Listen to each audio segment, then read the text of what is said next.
Happy Maulan Friday! So share ko lang, itong damit na to ay inuwi ko na sa Pangasinan galing sa aming QC house. Nakasulat ay Green-Minded, Blue-Blooded.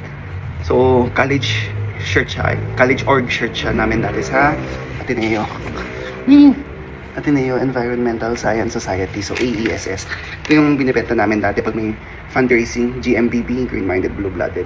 So lagi ko sinasabi sa aking mga estudyante, former students, pwedeng kung nanonood ka ngayon bilang high school students, college freshmen, college students, pili kayo ng org na college org, legit at recognized college org na in favor kayo, passionate kayo. Ako, sumali ako sa environmental org. Environmental tong Green-Minded, ha? Huwag maduming utak.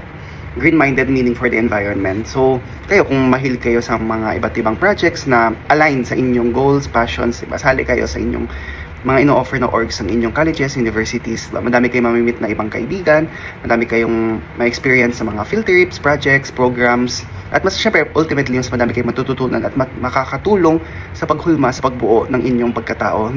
Not just college, self-college life, kundi maging buhay after college. So, ngayon, patuloy pa rin ang pag-promote ko ng environmentalism sa paggamit ng Ecosia at Ocean Hero. Yun lang.